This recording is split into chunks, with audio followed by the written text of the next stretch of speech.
Bismillahirrahmanirrahim. Assalamualaikum warahmatullahi wabarakatuh. Alhamdulillahilladzi kana bi'ibadihi khabiran basira.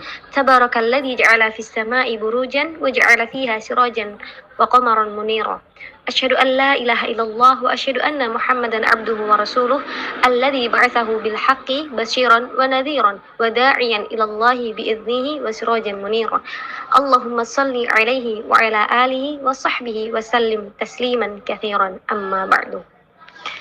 Alhamdulillah adalah kata yang sudah seharusnya kita ucapkan dalam kehidupan kita, yang senantiasa membasahi bibir kita. Karena Allah memberikan begitu banyak nikmat yang apabila kita jadikan air di lautan sebagai tintanya, kita jadikan ranting-ranting pohon sebagai penanya dan dedaunan pohon sebagai kertasnya, niscaya tidak akan pernah mencukupi untuk menuliskan nikmat Allah yang telah Allah berikan kepada kita.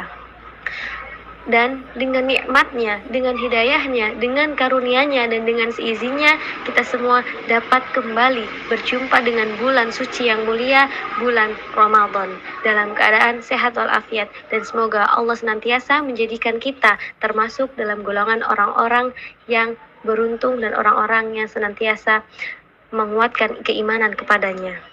Amin ya rabbal alamin. Salawat dan salam semoga tetap tercurahkan kepada Nabi Muhammad sallallahu alaihi wasallam.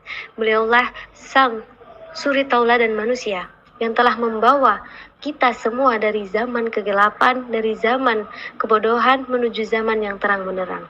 Beliaulah yang telah menegakkan kalimat la ilaha illallah di atas muka bumi ini dengan izin Allah Subhanahu wa taala. Baik, sahabat sekalian, insya Allah pada kesempatan kali ini saya akan melanjutkan pembahasan dari buku Nasihati Aku Dengan Cintamu, karya Sholihin Abu Izzuddin. Perbanyak sujudmu. Rabi'ah bin Ka'ab radhiyallahu anhu berkata, suatu malam saya bersama Rasulullah sallallahu alaihi wasallam, lalu mengambil air, wudu dan kebutuhan-kebutuhannya. Kemudian beliau bersabda, mintalah kepadaku.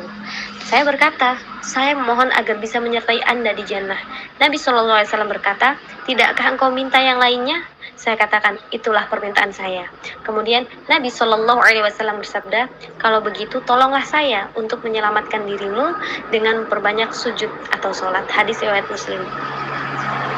Dari hadis ini bisa kita pahami ketika Rasulullah SAW bersabda kepada Rabi'ah bin Ka'ab untuk dia menyebutkan apa permintaannya kepada Rasulullah SAW, maka Rabi'ah bin Ka'ab berkata ingin bisa menyertai Nabi SAW di jannah.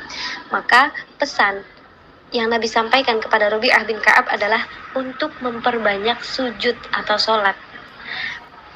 Di sini hal penting yang perlu kita garis bawahi adalah karena sholat merupakan amalan utama dan pertama yang akan dihisab, sehingga ketika seseorang ingin memperbaiki kehidupannya, maka perbaiki sholatnya. Karena ketika seseorang sudah memperbaiki sholatnya, maka insya Allah Allah akan memperbaiki seluruh kehidupannya. Masruq rahimahullah, seorang tabi'in, menasihati seharusnya seseorang memiliki waktu-waktu dan tempat-tempat untuk menyendiri. Di sana dia mengingat dosa-dosanya, kemudian memohon ampun kepada Allah Subhanahu wa taala. Disebutkan dalam kitab Tabaqut Ibnu Sa'ad. Nah, dari sini kita dapat memahami bahwasannya seharusnya bagi seorang hamba kita memiliki tempat dan waktu khusus untuk kita menyendiri. Maksud menyendiri di sini adalah agar kita senantiasa muhasabah diri dan introspeksi diri, kita mengingat dosa apa saja yang telah kita lakukan, perbanyak sujud, perbanyak kita untuk senantiasa bertobat kepada Allah Subhanahu wa taala, sehingga kita dapat mendapatkan kebahagiaan dunia dan juga akhirat. Selanjutnya dalam riwayat Bukhari, Nabi SAW berkata ketika Abdullah bin Umar radhiyallahu anhu tertidur di suatu malam, kemudian dia bermimpi seolah-olah ada dua orang datang dan berkata, pergilah bersama kami. Lalu ia pun pergi bersama mereka. Lalu mereka mendatangi neraka yang ternyata itu seperti sumur yang dalamnya dibangun dengan batu yang memiliki dua tanduk, dan di sana ada kaum yang dia kenal. Abdullah bin Umar radhiyallahu anhu berkata, maka aku pun kaget dan berlindung pada Allah SWT dari neraka. Dia kemudian berkata, malaikat ketiga melewatiku dan berkata, tenanglah, kamu bukan termasuk penghuninya. Dan aku pun terbangun, lalu pergi ke kediaman Hafsah, saudarinya, istri Nabi SAW, dan bertanya padanya. Ketika Nabi SAW kembali ke rumahnya, Hafsah radhiyallahu anha memberitahu tentang mimpi Abdullah bin Umar. Maka Nabi SAW berkata, lelaki yang paling beruntung adalah Abdullah bin Umar, seandainya dia sholat malam. Setelah peristiwa ini, Abdullah bin Umar tidak tidur malam kecuali sedikit. Begitulah titah Nabi. Untuk menjadi sebaik-baik lelaki, kita mesti menjaga dan menegakkan sholat malam dengan penuh kesungguhan, sebagaimana Abdullah bin Umar menegakkan. Setelah peristiwa mimpi Abdullah bin Umar ini, maka Abdullah bin Umar tidak tidur malam kecuali sedikit, melainkan beliau senantiasa menghidupkan malam-malamnya untuk melaksanakan dan menegakkan sholat malam, dan untuk senantiasa membaca Al-Quran serta beribadah mendekatkan diri kepada Allah SWT. Masya Allah, bagi kita umat Muslim yang mengaku beragama Islam, yang mengaku meneladani Rasulullah SAW, maka sudah seharusnya kita senantiasa memprioritaskan sholat kita dalam kehidupan kita. Meskipun kita bekerja, meskipun dalam kesibukan apapun, ketika sudah datang waktunya sholat, maka tinggalkanlah kesibukan muamalah yang kita lakukan. Sebagaimana disebutkan dalam Quran surat Al-Jumu'ah, bahwasanya ya ayyuhalladzina amanu idza nudiya lis-salati min yaumil jumu'ah fas'au ila dzikrillahi wa dzarul bai'.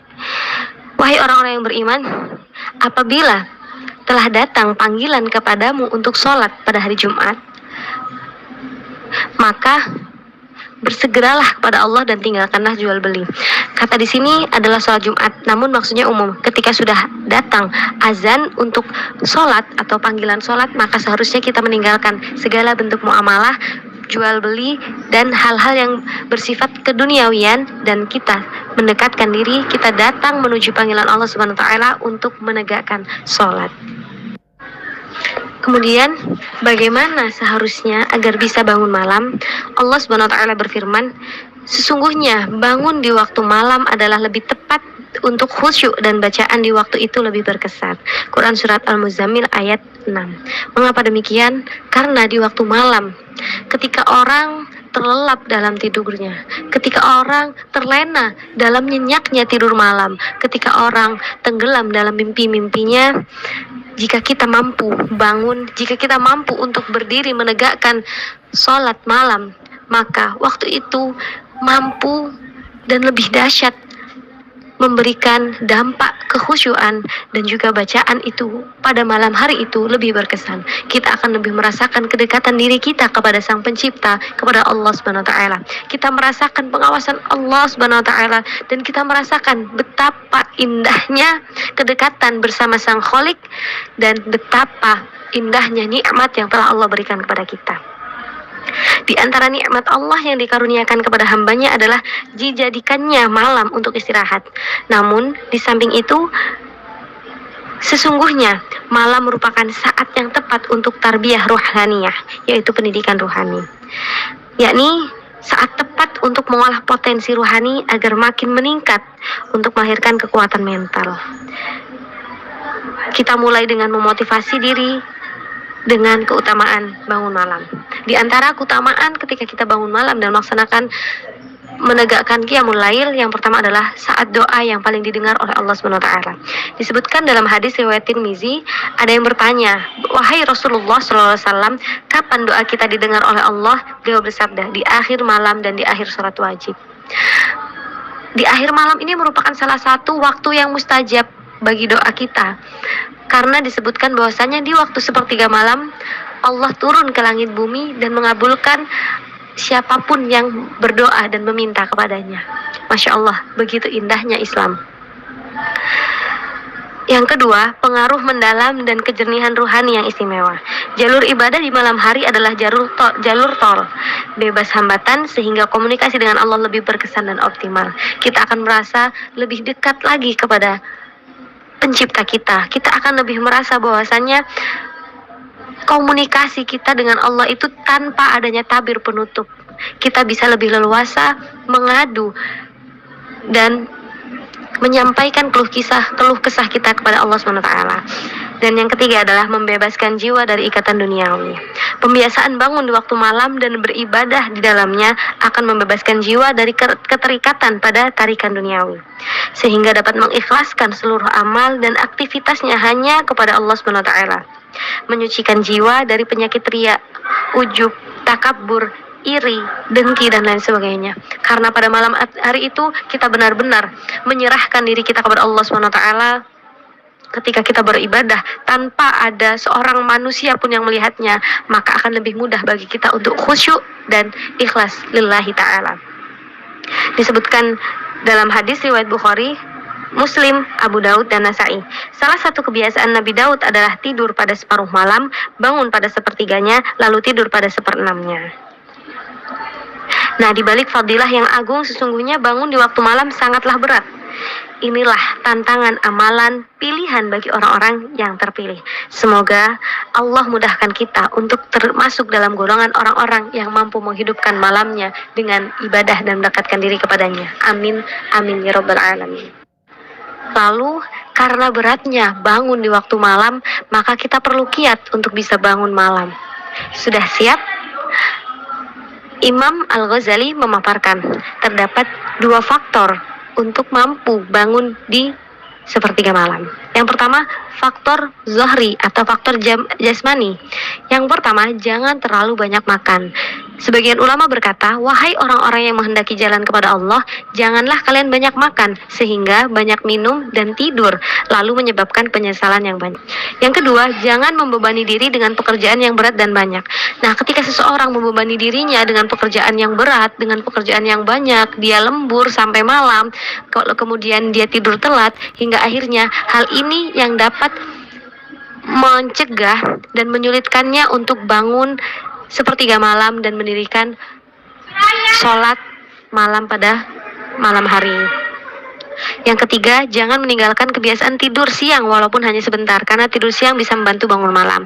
Nah, yang ketiga ini, jangan meninggalkan kebiasaan tidur siang, karena dengan kita tidur siang meskipun hanya sebentar dapat membantu kita mengurangi porsi jatah tidur malam kita, sehingga kita dapat bangun dan menegakkan sholat malam. Dan yang terakhir adalah jangan tidur dengan selimut. Nah, maksud jangan tidur dengan selimut di sini mungkin karena dengan kita tidur menggunakan selimut akan membuat kita lebih nyaman.